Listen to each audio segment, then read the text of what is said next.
It's good to have you join us on the conversation showing on your digital first Pan-African News Network, 2STV Network, reaching you from Nigeria's federal capital city, Abuja. My name is Merciful Ajinomo. Before we bring you the crux of the conversation, which is the big story, let's read what has happened in Africa in the last 24 hours.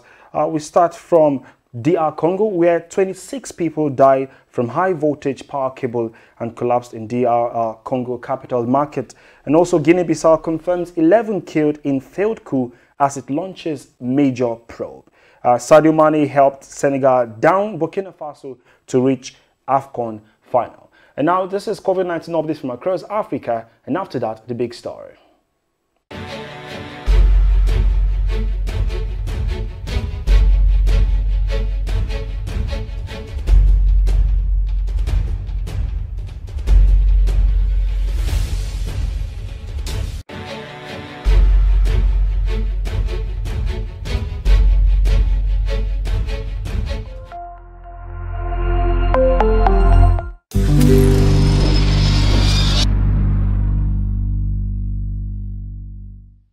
You can be a part of our social media community. How do you become a part of it? You have to follow us at TOSTV Network on Instagram, Facebook, and Twitter. And our website is right there on the screen. That is www.tostvnetwork.com to know what's happening in Nigeria and across Africa. And now it's the big story, the crux of the conversation. At this time, our focus is on the need to reset Nigeria's education sector. And we're being joined in the studio by Jide Ojo, public affairs analyst. You're welcome to the show, sir. My pleasure. How are you doing, sir? Great. Good. So exactly 9 days ago, we celebrated World Education Day. That's International Day of Education, with the theme, Changing Course, Transforming Education. How would you define or describe Nigeria's education system today?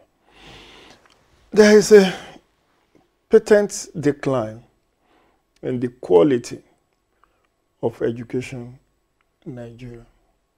Incidentally, I'm attending a summit on education, a 2-day summit in Abuja on education. But I weighed it on this issue of International Day of Education in my column in the Punch newspaper last week. And my curiosity is just that I try to examine what I happen to have schooled in the 70s through the 90s. And I know what the quality of education was as at that time. Education happens to have been one of the earlier decentralized sector of Nigerian society. So we have it on the concurrent legislative list, just like health, just like agriculture. And when you look at our grandparents, our fathers, who schooled in the 50s, in the 40s, in the 60s, who just had standard 6, the quality of their spoken English, the quality of their handwriting, the quality of their conversation. These are people who went to public schools. If you compare it to the modern time, you see a very sharp decline. What is reigning now is slangs.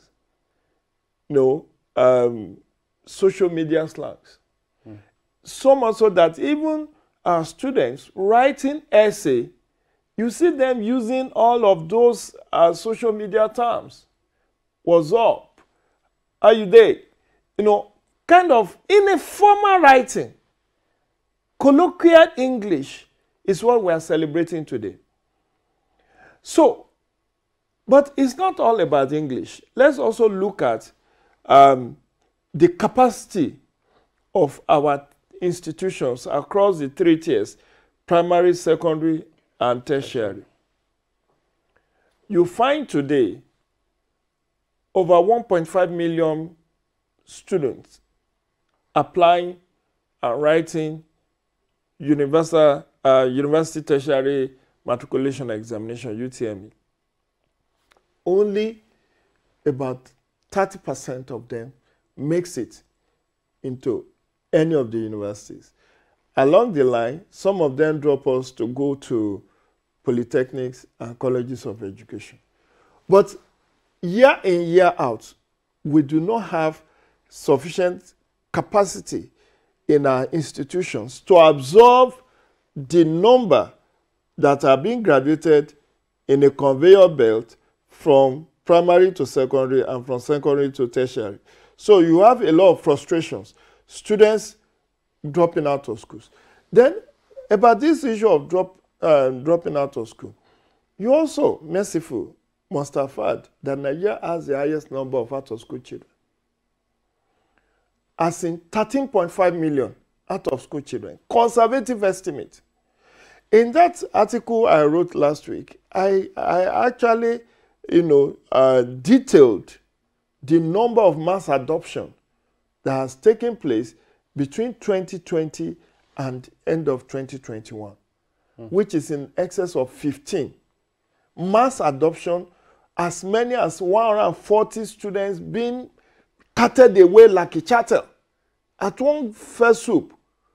Look at the Kankara abduction, the Kagara abduction, the Baptist Baptist Secondary School, 140, the Greenfield University, the attack on the University of Abuja here, even Benue State University, Nasarawa Federal University, Nasarawa, all of them have recorded some measure of abduction.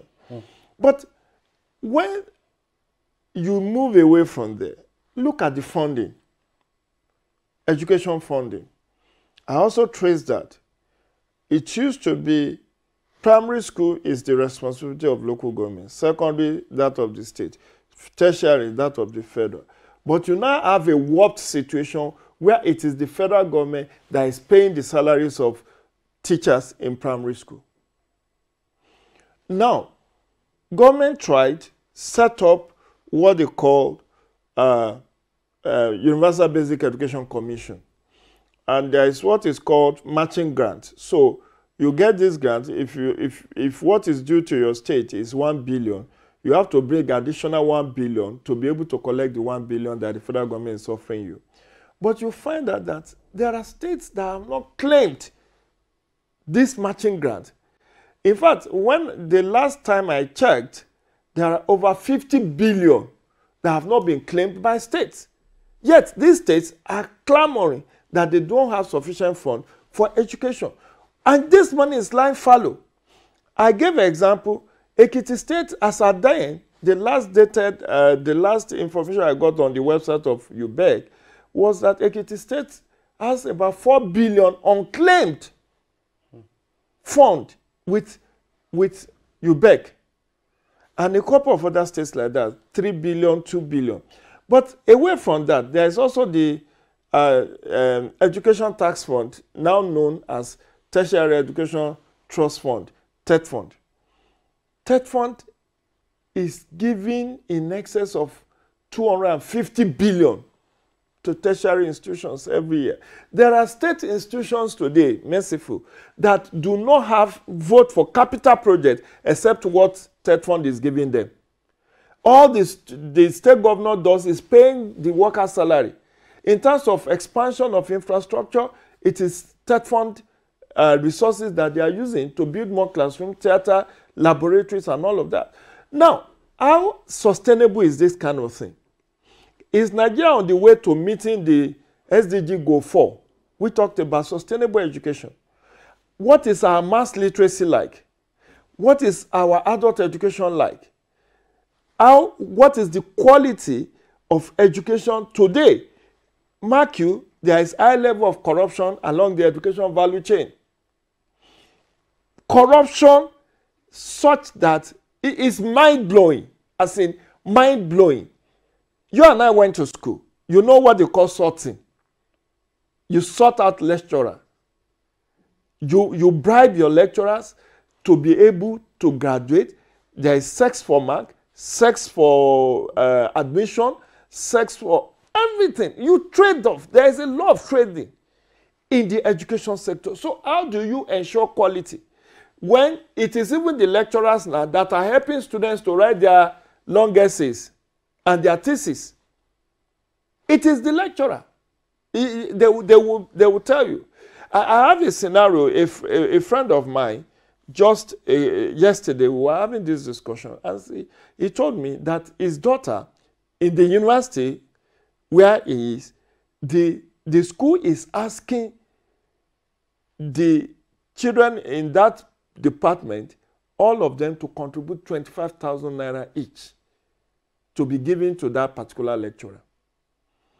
And this is just to sort. The man is the one making that demand. It's not like the children are not ready to learn. And it's a private university. Right. And this is happening. And we learned from reliably that it has been happening, and there have been petitions in the past, but the school authority never did much. So you have this rot across the value chain, across private and public institutions, the issue of selling of handouts, the issue of, helping, even people helping their children to sit for matriculation examinations. I've had scenario where parents sat for WAEC examination for their students. I've had situation where people were caught using mercenary to write WAEC exam, to write UTME exam. Some of them have been caught and prosecuted. So you look at all of this put together, it's a very heart-wrenching situation in Nigeria's education sector. All right, Mr. Jide, thank you so much. That's Jide Ojo, that's a public affairs analyst, speaking on the need to reset Nigeria's sector. Thank you again for joining us on. Always a pleasure. Thanks for having me, Merciful. And thank you, viewers, for staying tuned to the conversation. Don't forget, we'll come your way every Mondays to Fridays at 11 a.m. And you can also be a part of our social media community at TOS TV Network across all platforms, Instagram, Facebook, and Twitter. Thank you again. My name is Merciful Ajinomo. Bye for now.